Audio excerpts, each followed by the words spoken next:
Millionaire loses an $8 to-be company and falls into despair until a 6-year-old orphan girl makes a proposal that breaks his heart and changes his life forever. Before we reveal this heart-rending story of solitude and sorrow, share where you're watching from and subscribe for more moving tales. The mahogany doors of Harrison Steel Industries burst open as federal agents carried out boxes of evidence, while news crews swarmed the sidewalk like hungry wolves. Marcus Harrison, 42, stood frozen across the street, watching 23 years of blood, sweat and dreams crumble into dust, his $2 billion empire gone in 72 hours. Mr. Harrison, any comment on the embezzlement charges? Reporters thrust microphones toward his face as camera flashes exploded around him. Marcus pushed through the mob, his usually pristine Armani suit wrinkled and stained with coffee from his sleepless nights. The betrayal cut deeper than any business loss. Richard Castellanos, his childhood friend, his trusted CFO, the man who'd been best man at his wedding, had vanished to the Cayman Islands with nearly $2 billion in company funds. 20 years of friendship destroyed by greed. Marcus's phone buzzed incessantly. Angry investors, panicked board members, ruthless creditors circling like vultures. He turned it off and drove aimlessly through downtown Seattle, rain hammering his Bentley's windshield. The FBI had frozen his personal accounts. His wife Jennifer had filed for divorce that morning, taking their twin daughters to her mother's house in Vancouver. Everything he'd worked for, everyone he'd loved, gone. The mansion would be seized next week. The yacht, the vacation homes, the art collection, all of it would be auctioned to pay creditors.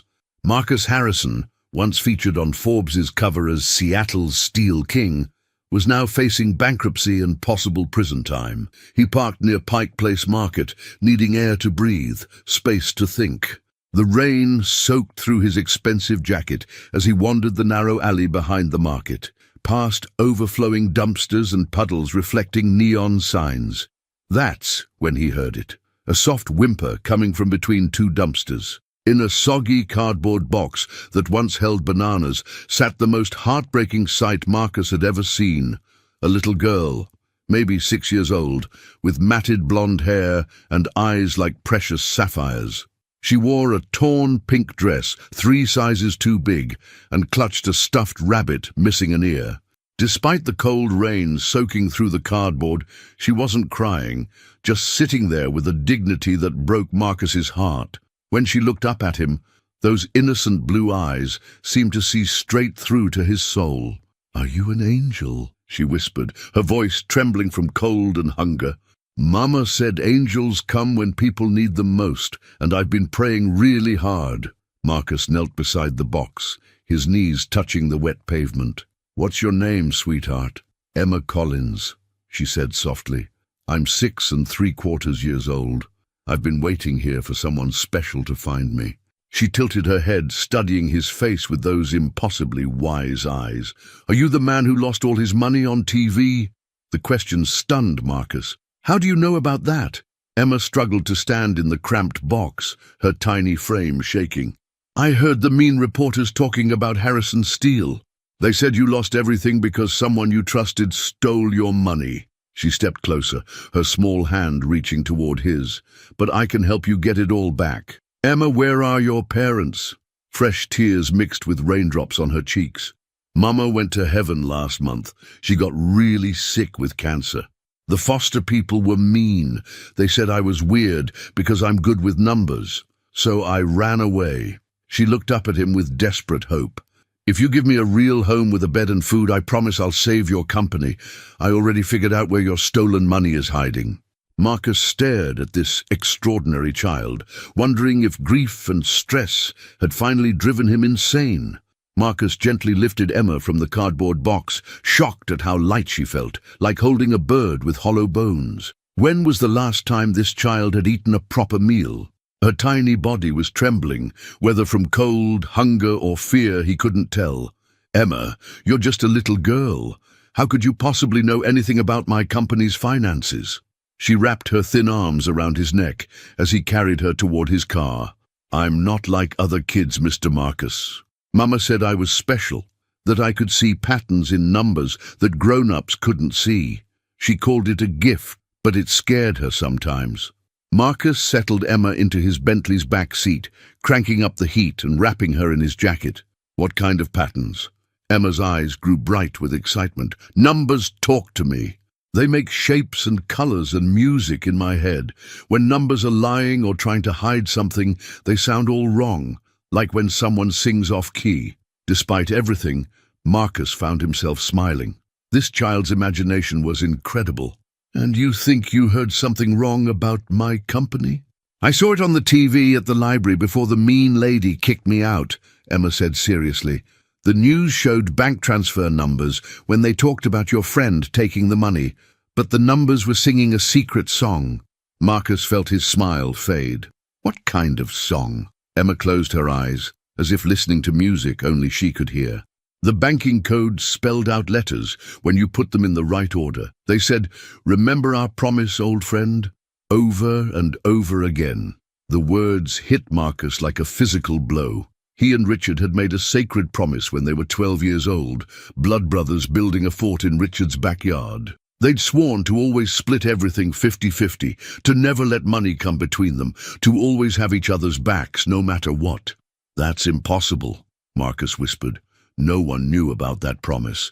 Richard and I never told anyone. Emma opened her eyes, looking at him with startling wisdom.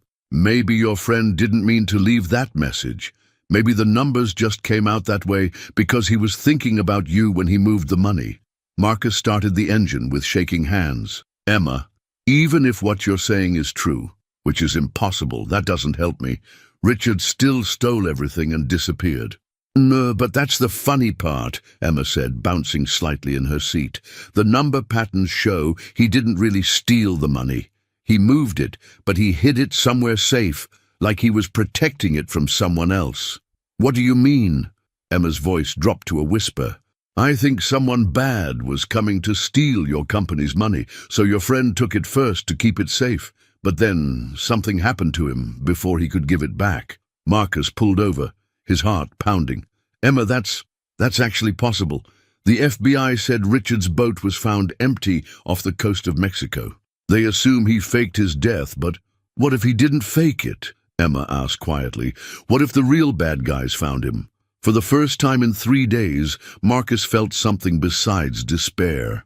If Richard had been trying to protect the company assets, if he'd left coded messages in the banking transfers, then maybe, just maybe, there was hope. Emma, you said you could help me find the money. How? She smiled, and for a moment, the haunted look in her eyes disappeared. First, you need to buy me that bed you promised. Then we need to visit the place where numbers live, a big computer with lots of screens, and then we're going to follow the number trail your friend left behind. Marcus stared at this impossible child. You really think you can crack a $2 billion financial conspiracy? Emma nodded confidently. Numbers don't lie, Mr. Marcus. People do, but numbers always tell the truth if you know how to listen to them. As they drove through the rain-soaked streets of Seattle, Marcus found himself believing in miracles for the first time in his adult life. 2 hours later, Marcus sat across from Emma in a corner booth at Danny's diner, watching her attack a plate of scrambled eggs, pancakes and bacon like she hadn't eaten in weeks. The sight made his chest tight with emotion. When had he last felt such protective instincts toward another human being? Slow down, sweetheart, he said gently, sliding a glass of chocolate milk toward her. The food isn't going anywhere. Emma looked up, syrup on her chin, embarrassed. Sorry, Mr. Marcus. I haven't had real food since Mama died. The group home only gave us stale sandwiches and watery soup. And when I ran away, I only had the crackers from Mama's purse. Marcus felt rage building in his chest. How could anyone neglect a child like this? Emma, tell me more about how numbers talk to you. When did this start? She wiped her mouth carefully with the napkin, suddenly looking much older than 6. Mama said I was doing math problems when I was 3 that most kids couldn't do until they were teenagers. But it's not like school math. It's like the numbers have personalities and they want to tell me stories. What kind of stories? Emma took a sip of chocolate milk, leaving a small mustache that made Marcus's heart melt. Like when Mama was paying bills, I could see which companies were lying about how much we owed. The fake numbers looked angry and red in my head. Or when we went to the grocery store, I could tell which prices were mistakes before the cashier figured it out. Marcus leaned forward, fascinated despite himself. "And you saw something like that in the news about my company?" Emma nodded excitedly. The reporter lady showed bank routing numbers on the screen when she talked about your friend moving the money, but the numbers were all wrong. They had extra digits that didn't belong, and when I arranged them in my head, they made letters. The message about our childhood promise. "But that's not all," Emma said, lowering her voice conspiratorially. "There were other number letters too. They said, 'Danger coming Tuesday,' and 'Trust no one in uniform,' and 'Follow the steel trail.'" Marcus felt his blood run cold. "Emma, are you absolutely certain about this?" She nodded solemnly. "Numbers don't lie, remember? Your friend was trying to warn you about something that was supposed to happen on a Tuesday." Marcus pulled out his phone and checked the calendar. "Emma, the FBI raid on my company. It happened on a Tuesday." Emma's eyes went wide. "So your friend knew someone was coming to steal your money, and he took it first to hide it somewhere safe, but then the bad guys made it look like he was the thief. But who are the bad guys? And why would they frame Richard?" Emma finished her last bite of pancakes, thinking hard. The number pattern said, "Trust no one in uniform." That means police or FBI or security guards, someone who's supposed to catch bad guys, but is actually a bad guy themselves. Marcus felt the world shifting beneath his feet. Could someone in law enforcement be behind the destruction of his company? Someone with the power to orchestrate raids, freeze accounts, and make evidence disappear? "Emma, if you're right about this, we could both be in serious danger." She reached across the table and patted his hand with her small fingers. "Don't worry, Mr. Marcus. We're going to catch the real bad guys and save your company. But first, you promised me a bed, remember?" Despite everything, Marcus found himself smiling. "Yes, sweetheart. Let's get you that bed." As they left the diner, Marcus couldn't shake the feeling that this 6-year-old genius had just uncovered a conspiracy that went far deeper than simple corporate embezzlement.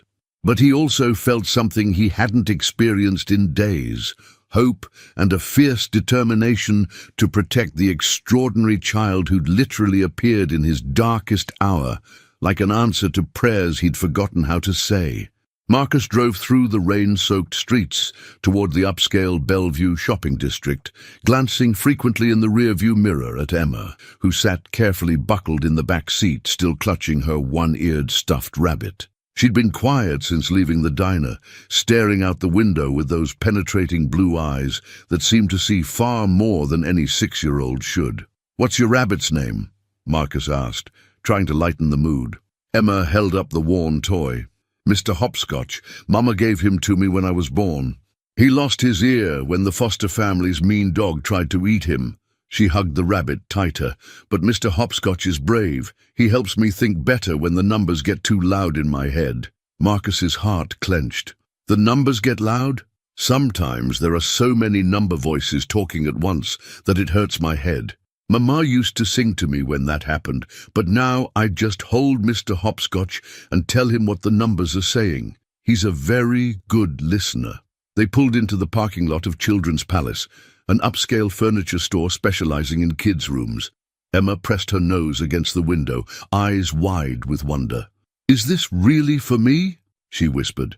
"Every little girl deserves a beautiful bedroom," Marcus said, though his heart was heavy, knowing his mansion would be seized within days. Where would Emma sleep then? Where would either of them go? Inside the store, Emma moved through the displays like she was walking through a magical kingdom. She ran her small fingers over silk comforters and polished wood, tested the springiness of mattresses, and marveled at canopy beds that looked like fairy tale castles. "This one," she said finally, stopping before a white daybed with intricate scrollwork and soft lavender bedding. "It looks like the bed Mama described to me from when she was little." The salesman quoted a price that would have been pocket change to Marcus a week ago, but now represented a significant chunk of his remaining cash. He didn't hesitate. "We'll take it, plus sheets, pillows, everything she needs. Can you deliver it today?" "Certainly, sir." "Where shall we send it?" Marcus gave his mansion's address, watching Emma's face light up as the salesman wrote up the order. She wandered over to a display of desk lamps while Marcus handled the payment. "Mr. Marcus," Emma called softly, "can you come look at this?" She was standing before a desk lamp with a base made of clear crystal filled with colored liquid that moved in mesmerizing patterns when touched. But Emma wasn't looking at the lamp. She was staring at the price tag with an expression of intense concentration. "What is it, sweetheart?" "The numbers on this price tag," she whispered. "They're singing the same song as the bank numbers on TV." Marcus looked at the simple price tag, 127s, $50. "Emma, what do you mean?" Emma traced the numbers with her finger. 12750. In my number language, that spells HARRY. And look at the item number, 89335. That spells INTRO. Marcus felt his pulse quicken. "Harry intro? Emma? That doesn't make sense." "But it does!" Emma's voice rose with excitement. Then she caught herself and whispered, "Harry was what your friend Richard called you when you were kids, right? Like Harry Harrison." Marcus nearly dropped his credit card. Richard was the only person who'd ever called him Harry, a nickname from their childhood that had been forgotten for 20 years. "And intro means beginning," Emma continued. "Like the beginning of a message. Mr. Marcus, I think your friend is leaving you clues in lots of places, not just the bank transfers." Marcus knelt down to Emma's level, his hands shaking. "Emma, this is just a coincidence. Price tags are made by computers, not by Richard." Emma shook her head firmly. "Numbers don't have coincidences. If the same pattern appears in different places, it means someone is controlling those places. Someone with access to lots of computers."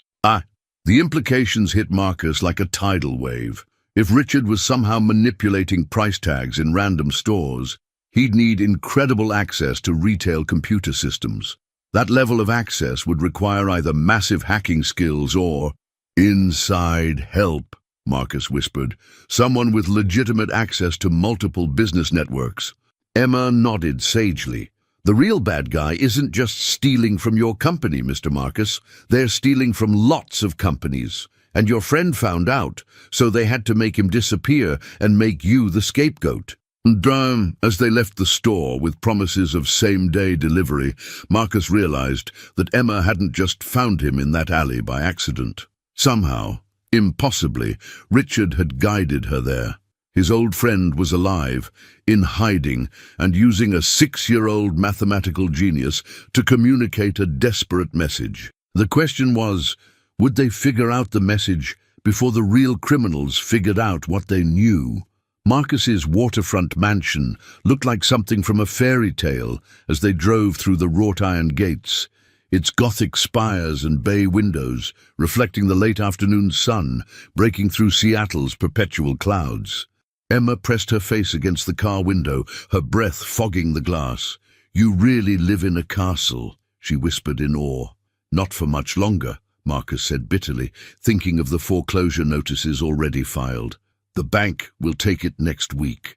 Emma turned to look at him with those impossibly wise eyes. "No, they won't. Because we're going to find your money and catch the bad guys first." Her absolute confidence was both heartbreaking and inspiring. Marcus parked in the circular driveway, noting how the mansion's grandeur now felt hollow and cold. What was the point of 37 rooms when you had no family to fill them with? Inside, Emma's eyes went wide as she took in the marble floors, crystal chandeliers, and spiral staircase that curved toward the second floor like something from a movie set. "This is bigger than the whole group home and the library put together," she breathed. Marcus showed her to what had been his daughter's favorite guest room when they visited, a spacious suite with tall windows overlooking Puget Sound, its own bathroom, and a walk-in closet that could house a small family. When the furniture delivery arrived an hour later, Emma supervised the placement of her new bed with the seriousness of an interior designer. "Can it face the window so I can see the water when I wake up?" she asked the delivery men politely. "Water helps me think better." "Ah!" After the workers left, Emma sat on her new bed and pulled out sheets of paper and colored pencils she'd somehow acquired during their shopping trip. Within minutes, she was drawing complex mathematical diagrams that looked more like abstract art than anything recognizable. "Emma, what are you working on now?" She looked up, pencil still moving across the paper. "I'm mapping all the places we've seen the number messages. Your company, the bank transfers, the lamp price tag. I think there are more clues we haven't found yet." Marcus sat beside her, studying the intricate drawings. Lines of numbers flowed across the pages in spirals and geometric shapes, connected by arrows and symbols that seemed to pulse with hidden meaning. "Where did you learn to draw like this?" "Mama taught me before she got really sick. She was smart like me, but the numbers scared her. She said they made her head hurt and sometimes told her bad things about people." Emma's pencil stopped moving. She could tell when people were lying just by looking at the numbers around them. Marcus felt a chill. "Numbers around them?" Emma nodded matter-of-factly. "Everyone has numbers floating around them like invisible clouds. Most people can't see them, but Mama could, and I can too. Lying makes the numbers turn dark and angry. What do my numbers look like?" Emma studied his face intently for a long moment. "Sad grey ones mixed with bright gold ones. The grey ones are from losing everything, but the gold ones are from wanting to help me. Gold numbers are the best kind. They mean someone has a good heart." Before Marcus could respond, Emma's expression changed dramatically. She dropped her pencil and grabbed his arm. "Mr. Marcus, someone's coming. Someone with really scary red numbers all around them." Marcus listened, but heard nothing except the sound of waves against the shore. "Emma, I don't—" The doorbell rang. Emma scrambled behind the bed, clutching Mr. Hopscotch. "Don't let them in," she whispered urgently. "The red numbers mean they want to hurt us." Marcus walked downstairs, his heart pounding. Through the front door's frosted glass, he could see the silhouette of a woman in uniform. When he opened the door, he found himself facing a Seattle police detective with kind brown eyes and a badge that read, "S. Rodriguez." "Mr. Harrison, I'm Detective Rodriguez. We need to discuss the missing child case filed yesterday." Marcus fought to keep his expression neutral. "Missing child?" "6-year-old Emma Collins escaped from state custody 3 days ago. We have reason to believe she might have contacted you." Detective Rodriguez stepped closer, her voice professional but concerned. "Mr. Harrison, harboring a runaway minor could add serious criminal charges to your current legal situation." "I haven't seen any missing children, Detective." Rodriguez studied his face carefully. "Mr. Harrison, that child is in serious danger. There are people looking for her who don't have her best interests at heart. If she's contacted you, the safest thing for everyone would be to let us take her into protective custody immediately." Before Marcus could answer, Emma appeared at the top of the stairs, moving with surprising composure despite her earlier fear. "It's okay, Mr. Marcus," she called down. "I need to talk to her." Detective Rodriguez looked up at Emma with what appeared to be genuine relief. "Emma, sweetheart, thank God you're safe. We've been so worried about you." But as Emma descended the stairs, her small voice carried a chilling message. "You're lying, lady. Your red numbers are getting darker." Detective Rodriguez knelt down to Emma's eye level, her expression shifting to practiced concern. "Emma, sweetheart, I know you've been through a terrible trauma losing your mother. Sometimes when children are frightened and hungry, their imaginations can play tricks on them." Emma stopped 3 steps from the bottom of the staircase, clutching the banister with white knuckles. "I'm not imagining anything. The numbers around you are bright red, and they're spinning really fast. That means you're scared and angry and lying all at the same time." Marcus moved protectively toward the stairs. Something in Emma's voice, a mature certainty that no 6-year-old should possess, sent ice through his veins. "Detective Rodriguez, Perhaps this isn't the best time, Marcus began, but the detective cut him off. Mr. Harrison, this child has been missing for 3 days. The longer she's away from proper care, the more psychological damage she'll suffer. Rodriguez stood slowly, her hand moving almost unconsciously toward her service weapon. I need to take her back to protective services immediately. Emma descended the remaining steps and walked directly to Marcus, slipping her tiny hand into his much larger one. The gesture was so trusting, so natural, that Marcus felt his heart break and mend simultaneously. "She's not really a police lady," Emma whispered, loud enough for Rodriguez to hear. "Her badge number connects to the same computer systems that your friend Richard was tracking. She's one of the bad guys." Detective Rodriguez's professional mask slipped for just a moment, revealing something cold and calculating underneath. "Emma, you're a very smart little girl, but you're confused. Mr. Harrison is in serious legal trouble, and staying with him will only put you in more danger." "Prove you're really police," Emma said with startling authority. "Call your captain and let me talk to him on your radio." Rodriguez hesitated, just for a second, but long enough for Marcus to notice. "Emma, that's not how police procedures work." "Yes, it is," Emma replied confidently. "I learned about police procedures at the library. Real police officers always radio their superiors when they find missing children, but you haven't touched your radio at all." Marcus felt the pieces clicking into place with terrifying clarity. "You're not here officially, are you, detective?" Rodriguez's hand moved closer to her weapon. "Mr. Harrison, I'm going to need you to step away from the child." "The numbers are getting really scary now," Emma whispered, pressing closer to Marcus. "She's planning to hurt us both." Marcus scooped Emma into his arms and backed toward the stairs. "We're not going anywhere with you." Rodriguez finally dropped the pretense, her expression turning cold and professional in a completely different way. "Mr. Harrison, that child has information that could destroy several ongoing investigations. She's not safe with you, and frankly, neither are you." "What investigations?" Marcus demanded. "The kind that involve federal witness protection, organized crime, and $2 billion in missing assets." Rodriguez pulled out her phone instead of her radio. "I'm calling for backup. When my associates arrive, we'll be taking Emma into protective custody, whether you cooperate or not." Emma buried her face against Marcus's shoulder. "Mr. Marcus, she's not calling police backup. Look at her phone. She's texting someone named Victor. The numbers around that name are the darkest red I've ever seen." Marcus's blood turned to ice. Victor Kozlov was a name that had surfaced during the FBI investigation, a mysterious figure connected to several corporate takeovers and unexplained executive disappearances across the Pacific Northwest. "Run!" Emma whispered in his ear. "The back door by the kitchen. There's a boat dock behind your house." "Emma, I can hear you whispering," Rodriguez said, drawing her weapon. "Mr. Harrison, put the child down and step away from her. Now." Instead, Marcus tightened his grip on Emma and bolted for the back of the house. Behind them, he heard Rodriguez speaking rapidly into her phone. "They're running. Yes, the girl knows. Send the team now." As they reached the kitchen, Emma lifted her head from Marcus's shoulder. "Mr. Marcus, your friend Richard is alive.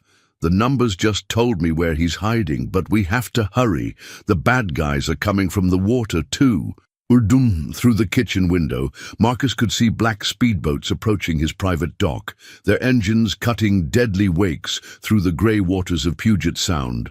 They were trapped. Marcus's mind raced as he carried Emma through the mansion's corridors, the sound of speedboat engines growing louder by the second. Detective Rodriguez's footsteps echoed behind them, but she wasn't running. She was walking with the confidence of someone who knew all the exits were covered. "The garage," Emma whispered urgently. "Your cars have GPS, but there's something in the garage that doesn't."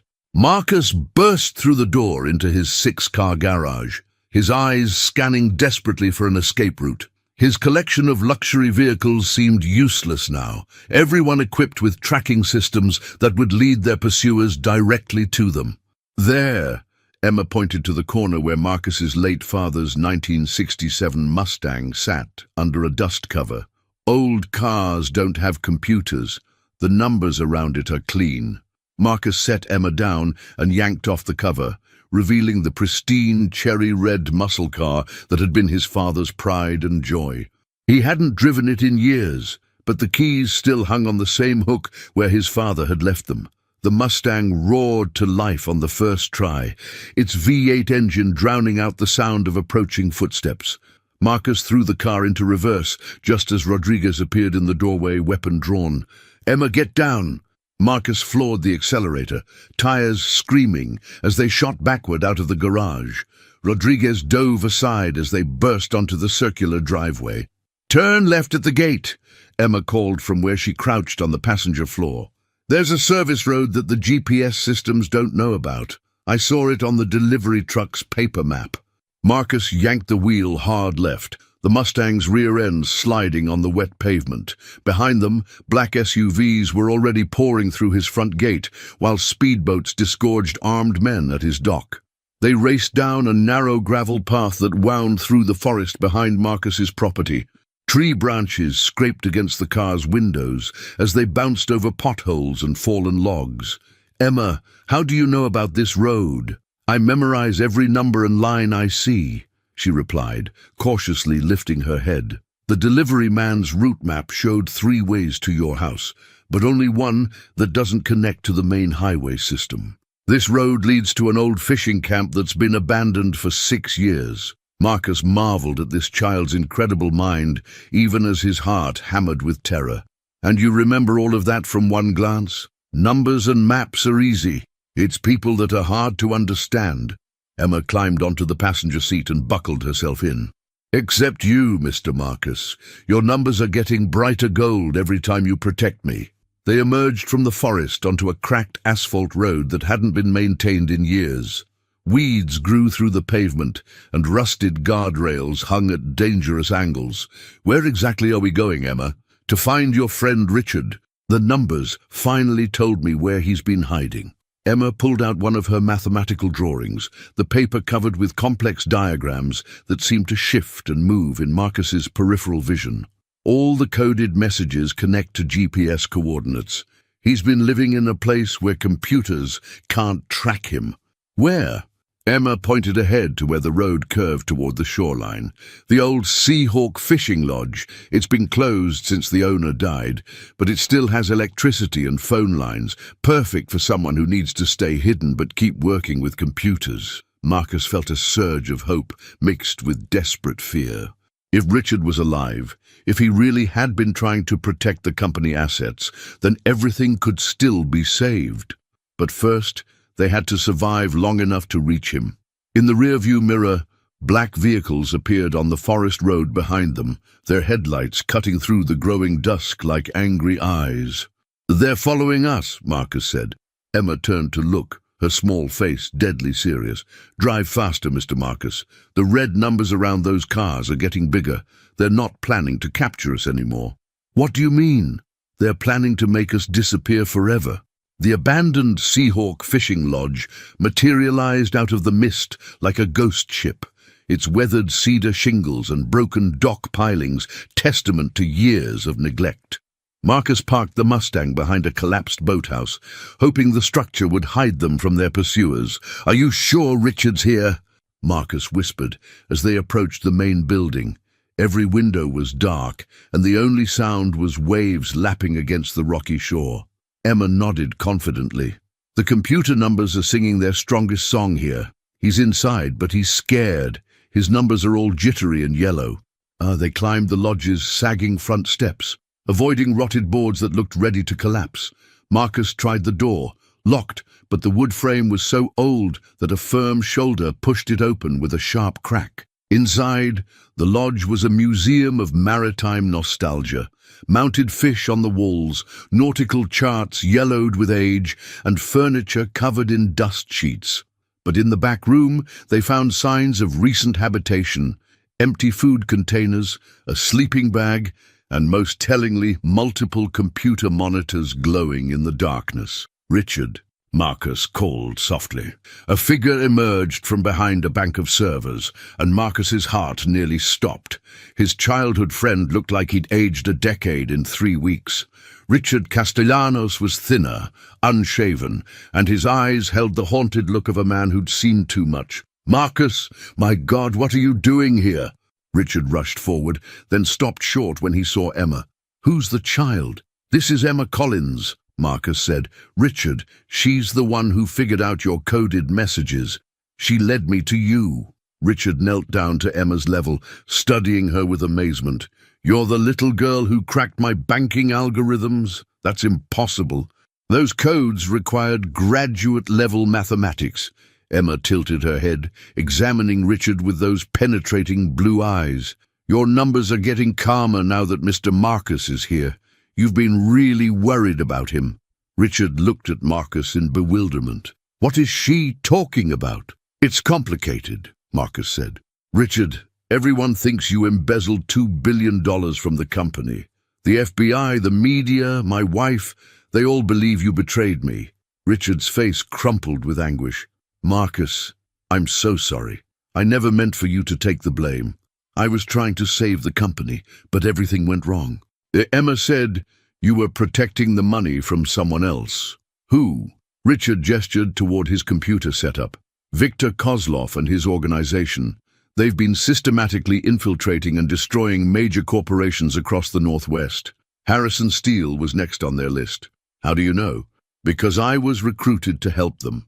Richard's voice was heavy with shame. 3 months ago, a woman approached me claiming to be from a federal task force investigating corporate terrorism.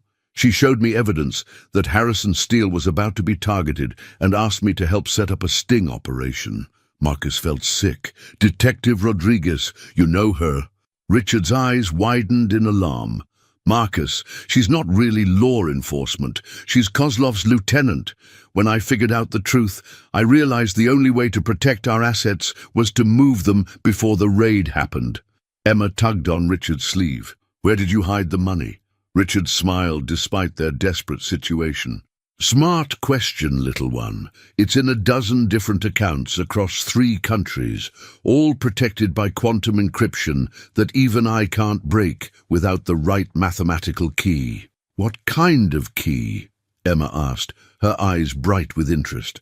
"A numeric sequence based on childhood memories that only Marcus and I would know. Unfortunately, the stress of the situation scrambled my thinking, and I can't remember the exact combination I used." Emma looked back and forth between the 2 men. "What memories?" Marcus and Richard exchanged glances. "Emma, we had dozens of childhood adventures. The sequence could be based on any of them." "Tell me one," Emma said urgently. "The computers are singing louder now. That means the bad guys are getting closer." Richard closed his eyes, thinking, "The summer we were 12, we built a fort in my backyard. We worked on it for 37 days, used 43 pieces of lumber, and carved our initials on the main support beam on July 15th. Emma's eyes went wide. "July 15th, that's 7 to 15. "What year?" 1993, Marcus replied. Emma grabbed a piece of paper and started scribbling numbers. 37 days, 43 pieces of lumber. July 15th, 1993. That's 37, 43, 7, 15, 1993. She looked up excitedly. "But you said you made a blood brother promise that day too." "What were your exact words?" Richard stared at her in amazement. "We said friends forever, 50-50, no matter what. We each pricked our finger and shook hands 50 times, Marcus finished, the memory flooding back. "We counted every handshake." Emma was already working the calculation. 37, 43, 7, 15, 1993, 50. That's your password sequence. Richard rushed to his computer and started typing frantically. "My God, she's right. Emma, you're a genius." On the screen, bank account information began appearing. Dozens of accounts in Switzerland, Singapore, and the Cayman Islands, all showing astronomical balances. "It's all there," Richard breathed. "Every penny plus interest." "Marcus, your company can be saved." But their celebration was cut short by the sound of vehicles surrounding the lodge. Through the windows, they could see armed figures taking positions around the building. Too late, Emma whispered, her small voice filled with fear. The red numbers are everywhere now. Victor Kozlov's voice boomed through a megaphone from outside the lodge. Mr. Castellanos, you've caused us considerable inconvenience. Send out the child and Mr. Harrison, and we'll make this quick and painless. Richard grabbed a shotgun from behind the computer setup, while Marcus pulled Emma behind an overturned table. How did they find us so fast? Emma peeked over the table's edge. They put a tracker on your car when you weren't looking. I can see the little red light blinking under the dashboard. Marcus cursed himself for not thinking of that. Richard, is there another way out of here? There's a tunnel that leads to the old storm cellar, but it comes up near the dock, if they have boats waiting.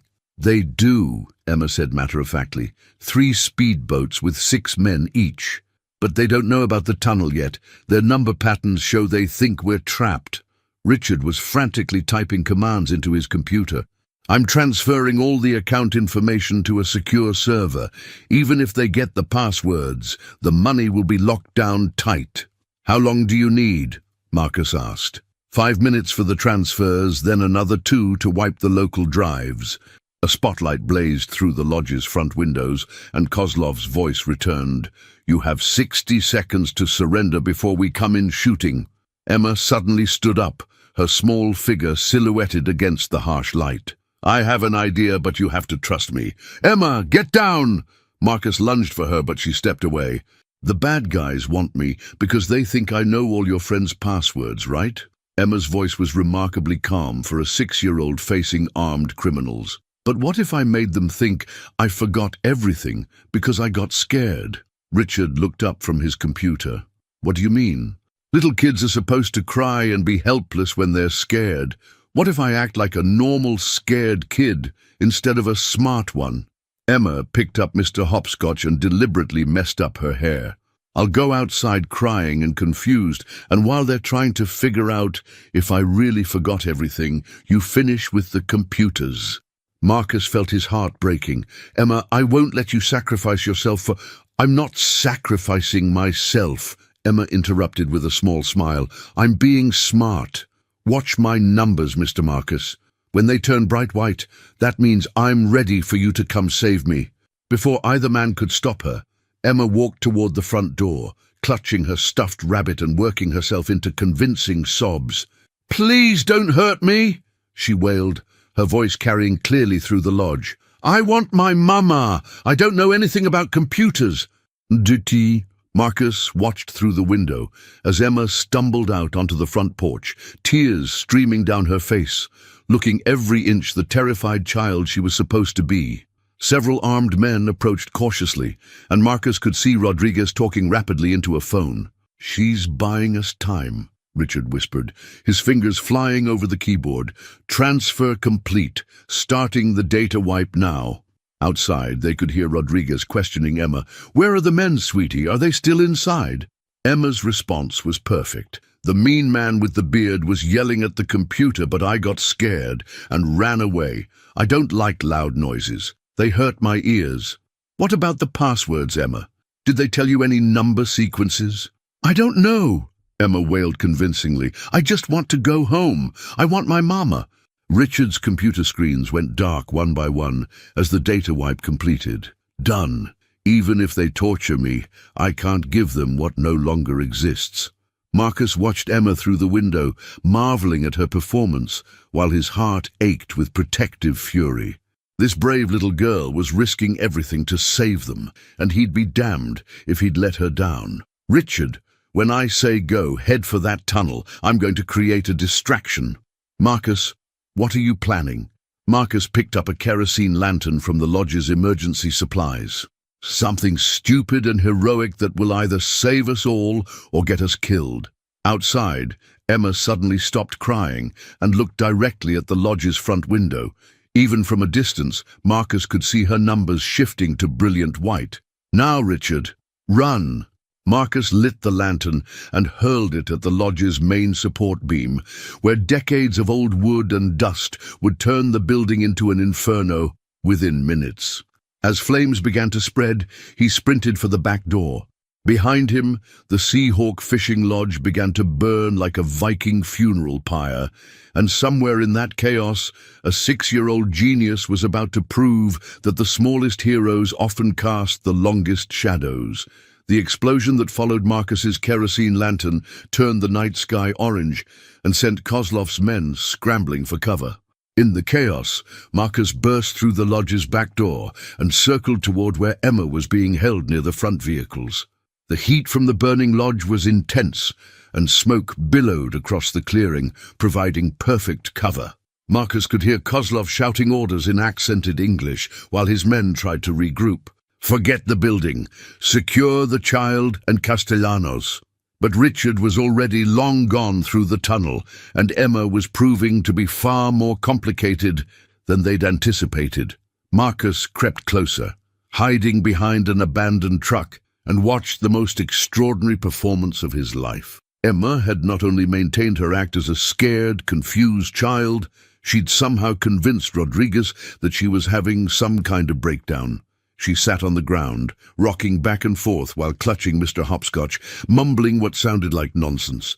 7 purple elephants dancing on Tuesday, 9 yellow butterflies singing backwards, 3 green houses with no doors.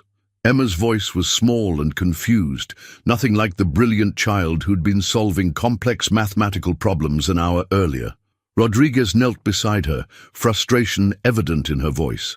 "Emma, listen to me carefully. I need you to remember the numbers the men told you, the computer passwords." "Bah, passwords." Emma looked up with vacant eyes. "What's a password? Is that like a magic word? Mama used to tell me magic words before bedtime." Marcus watched Kozlov pace angrily near the burning lodge, his expensive suit singed and his face twisted with rage. This was clearly not going according to plan. "Sir," one of Kozlov's men approached cautiously, "the building's completely engulfed. If Castellanos was inside—" "He wasn't," Kozlov snapped. "That fire was a distraction. Find where he went. Search every inch of this property." Meanwhile, Rodriguez was getting increasingly desperate with Emma. "Emma, think hard. Did the men mention any special numbers, birth dates, addresses, anything?" Emma tilted her head like a confused puppy. "I like numbers. 1, 2, 3, 4, 5. Can we count to 10? Mama taught me to count to 10. "Not those numbers." Rodriguez's professional facade was cracking. "Computer numbers, banking numbers." Emma's lower lip began to tremble. "Are you mad at me? I don't like when people are mad. It makes my tummy hurt." Marcus realized what Emma was doing. She was systematically convincing them that the trauma of the last few hours had caused some kind of regression, making her useless for their purposes. It was brilliant, but it was also dangerous. If Kozlov decided she was worthless. Marcus's fears were confirmed when he heard Kozlov speaking into his phone. "The child appears to be damaged goods. Should we dispose of her and focus on finding Castellanos?" Marcus couldn't hear the response, but Kozlov's expression suggested he'd received permission to do whatever was necessary. "Rodriguez, we're running out of time. The authorities will respond to this fire soon. If the child can't provide access to the accounts..." Rodriguez stood up, her hand moving toward her weapon. "Emma, I need you to try very hard to remember. If you can't help us, we can't help you." Emma looked up at her with those innocent blue eyes. "Help me what?" "Help you stay alive." The threat was clear, and Marcus knew he had to act. He picked up a chunk of concrete from the ruined foundation and hurled it at the furthest vehicle, creating a loud crash that sent several men running toward the sound. In the confusion, Marcus sprinted toward Emma. But as he reached her, she whispered urgently, "Not yet. I figured out something important about the lady cop.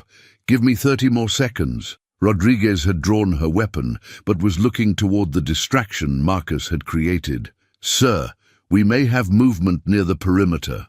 Emma suddenly grabbed Rodriguez's free hand with both of her small ones. "Lady, your numbers just changed color. You're not really bad like the scary man. You're scared too." Rodriguez stared down at Emma in shock. "What did you say?" "Your numbers were red because you were angry and scared, but now they're turning blue.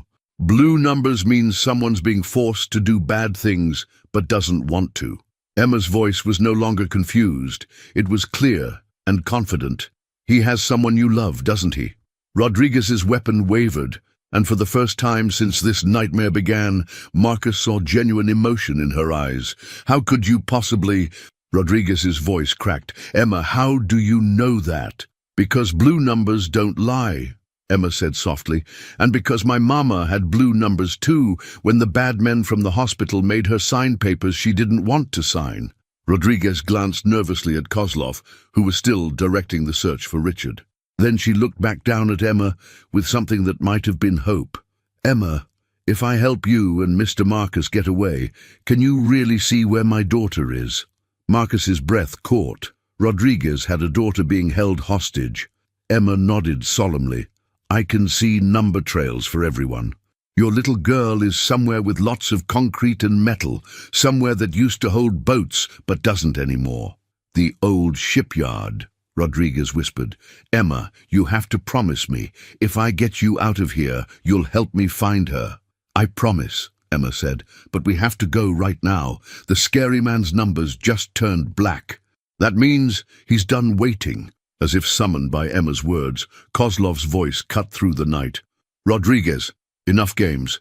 Kill them both, and let's finish this. Rodriguez's face transformed as Kozlov's order registered. Whatever maternal instinct had been triggered by Emma's revelation about her daughter overrode years of criminal conditioning. She spun toward Kozlov, her service weapon raised. I don't think so, Victor. The standoff lasted exactly 3 seconds before chaos erupted. Kozlov dove behind an SUV while his men scrambled for position, but Rodriguez had the advantage of surprise. Her first shot shattered the windshield of the nearest vehicle, sending glass cascading across the clearing. Emma, run! Marcus scooped up the little girl and sprinted toward the tree line as gunfire exploded behind them. Rodriguez provided covering fire, but she was outnumbered 6-1. They crashed through the underbrush, branches tearing at their clothes as Emma clung to his neck. Behind them, the battle was fierce but brief. Rodriguez was an excellent shot, but eventually overwhelmed. This way, Emma whispered urgently, pointing through the darkness. I can see Richard's number trail. He's hiding by the water, but not where they think. They stumbled down a rocky slope toward the shoreline, where fog was rolling in from Puget Sound. The mist provided cover, but it also made navigation treacherous in the darkness. Emma, how can you possibly track Richard in this? Everyone leaves number trails when they move through places, she explained matter-of-factly. Richard's numbers are bright yellow because he's scared, but determined. They lead that way. She pointed toward a collapsed pier that extended into the water.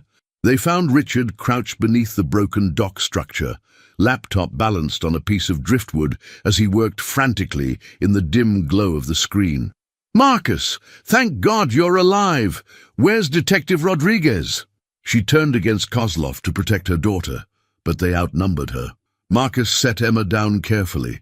Richard, please tell me you've got a plan beyond hiding under this pier.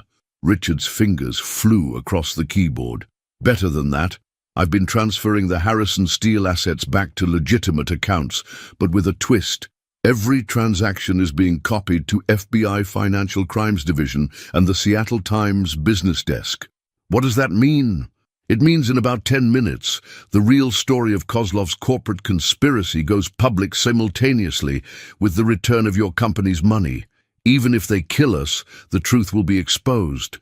Emma tugged on Richard's sleeve. Can you add Detective Rodriguez's little girl to the story? She's being held at the old shipyard, and her mama tried to save us. Richard paused in his typing. Emma, how do you know about Rodriguez's daughter? Her blue numbers told me, and the number trail shows exactly where the little girl is hidden. Emma closed her eyes, concentrating. Pier 47, Building C, 3rd floor, room with no windows. She's scared, but not hurt. Marcus stared at this extraordinary child. Emma, you can't possibly know all of that. Numbers don't lie, Emma said simply, and everyone leaves number footprints wherever they go. I can follow them like a trail through the forest. Richard added Rodriguez's information to his data package. If this works, the FBI will find her daughter within hours of the story breaking. The sound of speedboat engines grew louder as Kozlov's men expanded their search to the waterfront. Powerful spotlights swept across the fog, probing for movement. "They're getting closer," Marcus whispered. Emma suddenly stood up, her small figure barely visible in the mist. "I need to do one more thing before the bad men find us." "Emma, what are you—" She walked to the edge of the broken pier and called out in her clear child's voice, "Mr. Kozlov, I want to make a deal with you." The speedboat engines immediately cut to idle, and Kozlov's accented voice carried across the water. "What kind of deal, little girl? I'll tell you all the passwords and account numbers if you promise to let Detective Rodriguez's little girl go home to her mama." Marcus lunged forward to grab Emma, but she stepped beyond his reach. "Emma, no!" "It's okay, Mr. Marcus," she whispered. "Trust me one more time. I know exactly what I'm doing." Kozlov's voice was closer now. His boat was approaching the pier. "You have the account access codes?" "All of them," Emma called back. "But I'll only tell you if you bring Rodriguez here and let her call her little girl to make sure she's safe." There was a long pause. Then Kozlov's voice, calculating and cold. "Very well, but if you're lying, child, you'll watch Mr. Harrison die very slowly." As the speedboat's spotlight illuminated their hiding place, Emma turned to Marcus with a smile that seemed impossibly wise for a 6-year-old. "Don't worry," she whispered. "The numbers just told me something wonderful. Help is coming from a direction nobody expects." Before Marcus could ask what she meant, the night exploded with the sound of helicopters and federal agents rappelling from the sky. FBI agent Sarah Chen's voice boomed through a helicopter-mounted speaker. "This is the Federal Bureau of Investigation. You are surrounded. Lay down your weapons immediately."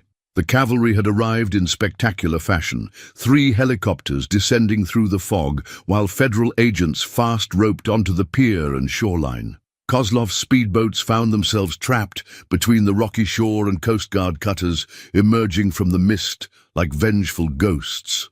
Marcus pulled Emma close as chaos erupted around them. "How did you know they were coming?"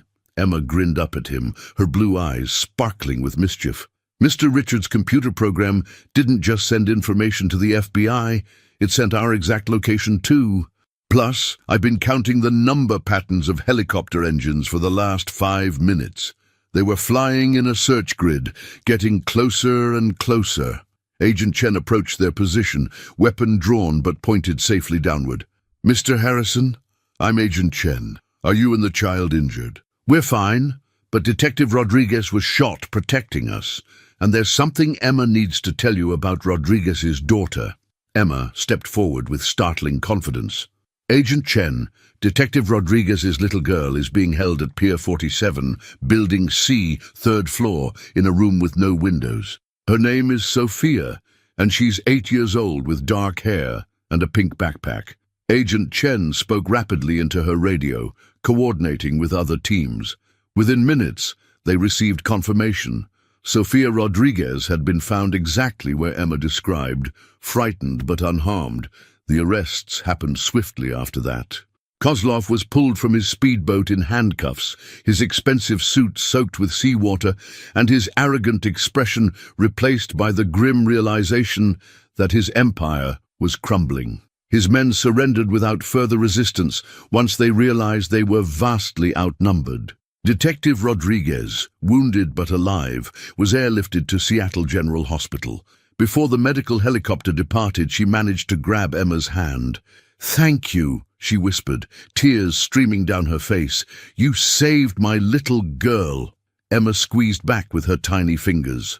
Blue numbers always find their way home, to the people they love. 3 hours later, Marcus sat in an FBI debriefing room watching Emma draw pictures, while federal agents processed the most complex financial conspiracy in Seattle's history.